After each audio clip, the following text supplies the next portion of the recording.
Hola a todo el mundo.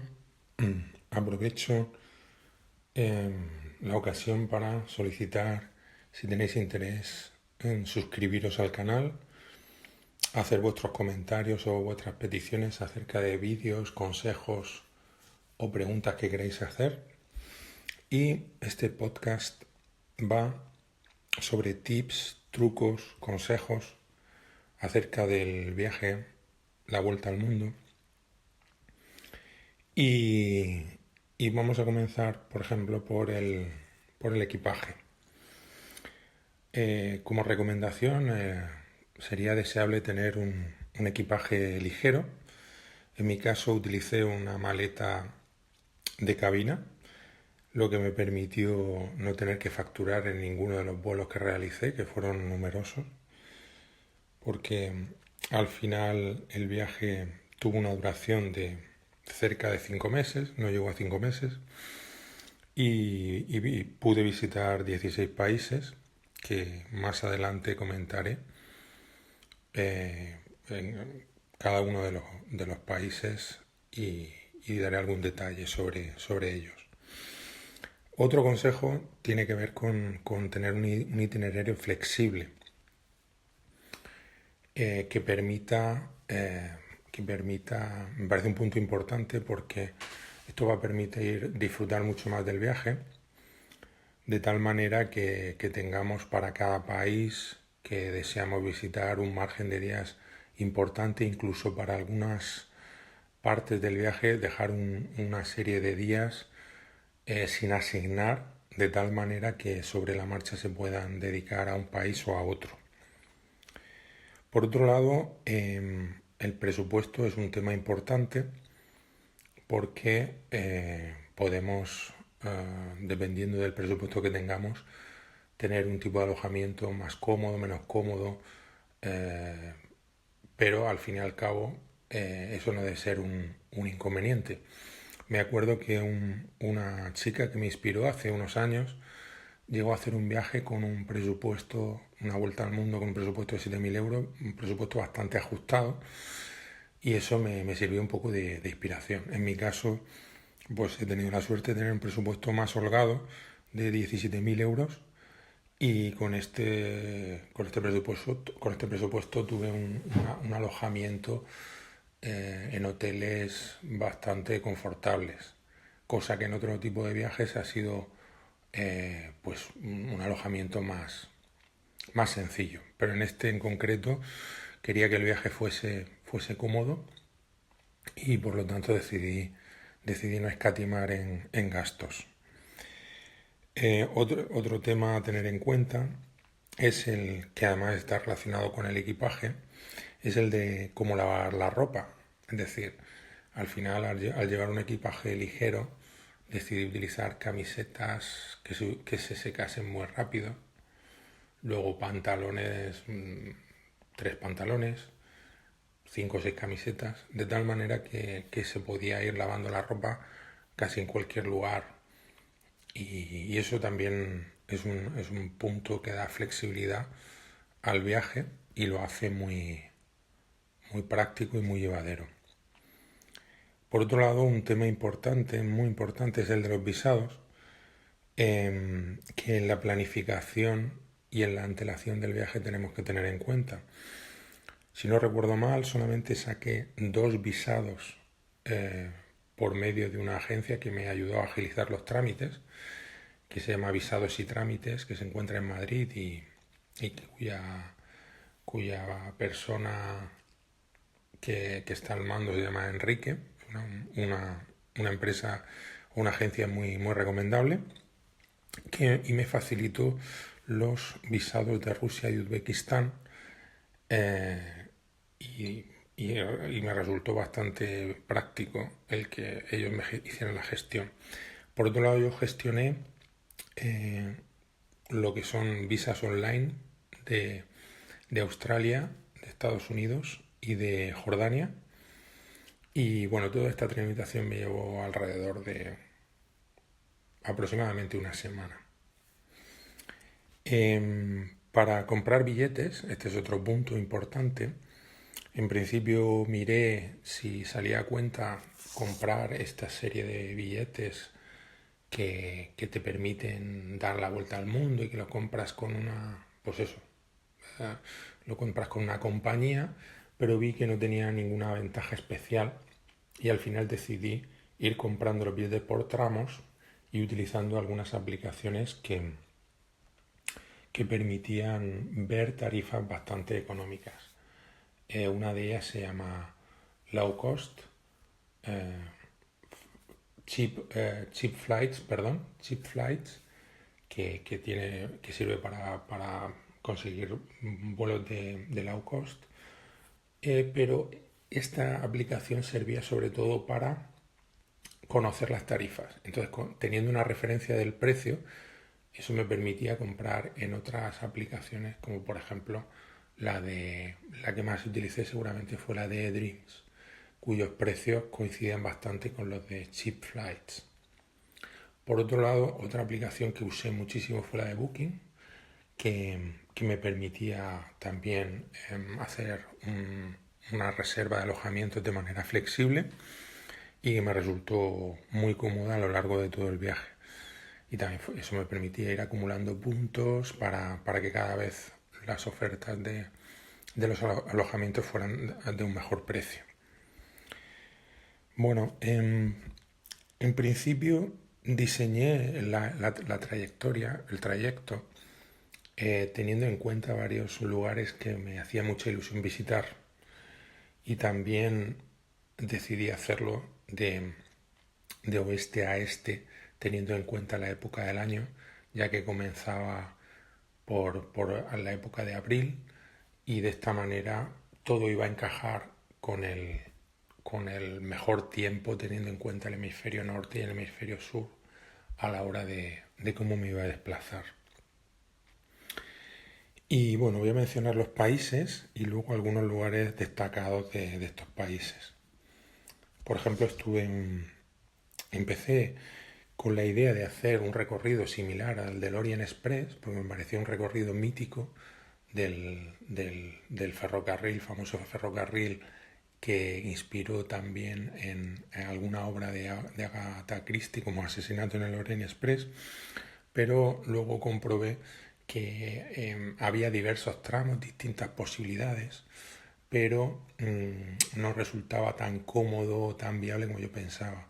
Entonces al final lo simplifiqué y los primeros países que visité fueron Francia, eh, en el que había estado ya previamente en otras ocasiones, también Italia y en esta ocasión, aparte de Roma, que me pareció que había visto, no, en esta ocasión no había visto todavía, que me pareció un lugar fabuloso e irrepetible. Sí que aproveché también para visitar el sur de Italia y Nápoles me sorprendió de diversas maneras por su gastronomía y por su gente muy abierta. A continuación fui a Egipto y me centré sobre todo en el Cairo y en Giza. En Jordania visité Petra, que un lugar que me maravilló, una de las maravillas del mundo. Y, y posteriormente me desplacé por carretera hacia Israel y en concreto visité Jerusalén. Bueno, ahí estuve unos 7 días aproximadamente y bueno, también me pareció un lugar que merece la pena visitar por la confluencia de culturas y religiones, un lugar único, donde, donde al final confluyen todas estas distintos modos de ver la humanidad y que a día de hoy no se han resuelto, pero bueno, es un lugar para aprender. A continuación pasé a Uzbekistán, me hacía especial ilusión conocer Samarcanda por por todo aquel misticismo y romanticismo que envuelve a la ruta de la seda, porque parece que nos retrotrae a épocas pasadas que tienen un encanto especial y en el que la vida transcurría de una manera mucho más lenta y el comercio se realizaba de otra manera. Las personas se tomaban su tiempo para realizar las cosas y cualquier viaje se convertía en una odisea. Y no me defraudó Samarcanda y otros lugares que visité como Bujara y, fue un lugar fascinante. A continuación pasé a Rusia y realicé el Transiberiano, que era también una aventura que me apetecía hacer desde hacía muchísimo tiempo, y que transcurrió en etapas, primero por Moscú, luego San Petersburgo y a continuación pues una serie de etapas de 12, 24 horas en tren, viajando en distintas clases, segunda clase, tercera clase, primera clase, para ver las distintas formas en las que viajan los rusos, y la verdad es que fue una experiencia muy interesante. El, la, los rusos tienen una forma de ser muy particular, muy peculiar. Y a continuación pasé a Mongolia, que sería el octavo país. Mongolia también me sorprendió por su paisaje, por sus gentes, la forma de vivir con tan pocos recursos en un ambiente totalmente salvaje. Hay alguna anécdota en la que me encontré con caballos salvajes, con pastores que veían a muy poca gente al cabo del año, y estuve en yurtas y viviendo como viven los mongoles auténticos, y fue algo súper enriquecedor. Y ya paso a un mundo totalmente diferente. De ese mundo agreste y salvaje paso a Japón, que es una cultura totalmente diferente, en la que estamos en el top de la civilización en lo que a valores se refiere, en lo que a tecnología se refiere. Y la verdad es que recibí muchísimas lecciones de este pueblo japonés, muy educado, muy atento y muy tecnológico y muy agradable. En Japón estuve en Kioto, en Osaka y, y, y la verdad es que fue muy interesante. Muchas experiencias aprendidas en este lugar. A continuación pasé a Australia y me centré sobre todo en Sydney porque, bueno, hice algún viaje corto en tren al norte de Sydney, pero tenía que elegir entre ver varios sitios en Australia o pasar a Nueva Zelanda. Y finalmente decidí centrarme más o menos una semana en Sydney y después viajar a Nueva Zelanda, en país en el cual vi distintos lugares con escenas y paisajes del Señor de los Anillos. Uno de los lugares se llamaba Rotorua, también un paisaje natural impresionante, y el lugar donde se rueda muchas de las escenas del Señor de los Anillos, donde están las casas de los hobbits. Luego pasé a Argentina y en Argentina pues también fue uno de los sitios más interesantes y variados en lo que a naturaleza se refiere, puesto que tuve la suerte de ver ballenas en Puerto Madryn, en concreto en la playa del Doradillo. Luego también estuve en la Tierra de Fuego, en Ushuaia. Y, y bueno, fue un sueño hecho realidad el estar cerca del fin del mundo. Estuve en el faro del fin del mundo.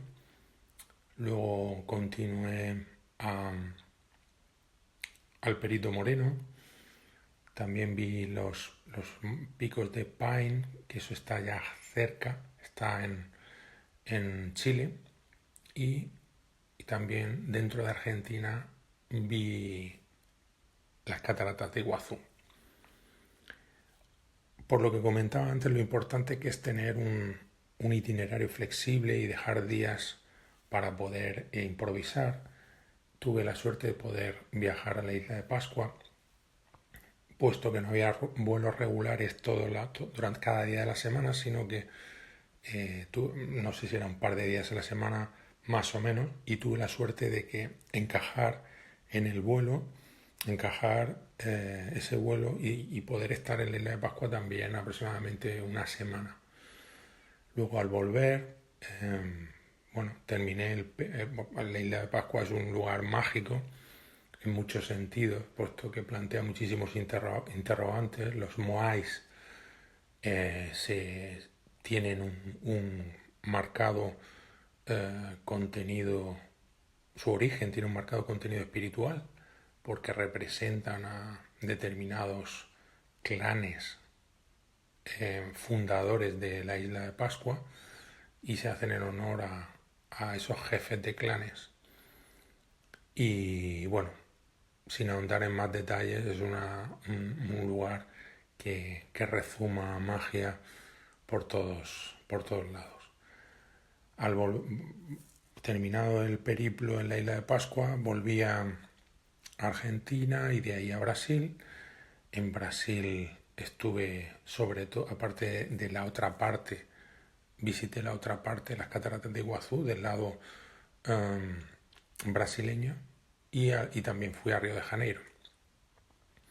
Y bueno, Río de Janeiro, eso también es un sinónimo de fiesta, de alegría y de pasárselo bien. La caipiriña, bañarse en la playa, o sea, fue algo el sambódromo fue algo muy interesante y muy divertido. Y bueno, una vez que termino en Brasil, el siguiente paso fue Bolivia y el Salar de Uyuni, que es un lugar también único en el mundo por sus planicies salinas, y fue un lugar digno de visitar y de una gran belleza. Aparte de Bolivia, posteriormente a Bolivia pasé a Perú y me centré sobre todo, aparte de la capital, Lima, visité sobre todo las ruinas de Machu Picchu, que también encierran un significado mágico ancestral, y estas ruinas merecen extenderse con mayor profundidad quizá en otro podcast o en otro vídeo. Y bueno, terminado en Perú, llego al final del periplo del viaje y llego a México, donde me esperaban Miguel, un amigo, y una amiga también. Y bueno, fueron acogedores conmigo, y eso hizo que el broche del viaje fuera fabuloso. Y bueno, fue un broche fantástico y del cual tengo un grato recuerdo. Por hacer así un balance, decir que este viaje fue un sueño hecho realidad, y que al final pude llevarlo a cabo y me gustaría, por si le sirve a alguien de inspiración o de motivación, decir que es importante tener sueños y anotar esos sueños, tenerlos en cuenta, cuidarlos. A veces esos sueños se tardan en cumplir, pero es importante tener estos sueños porque si tenemos sueños al final es muy probable que se acaben cumpliendo. Y bueno, básicamente lo que quería decir en este primer podcast en el que doy algunos tips y sugerencias acerca de cómo hacer una vuelta al mundo, y me gustaría, como he dicho al principio, que escribiese comentarios preguntando y haciendo sugerencias de posibles vídeos o de posibles podcasts que pueda hacer dando respuesta a alguna de vuestras preguntas. Bueno, muchas gracias por vuestra atención. Suscribiros si os parece interesante el contenido, darle a like y muchas gracias por escuchar. Hasta luego.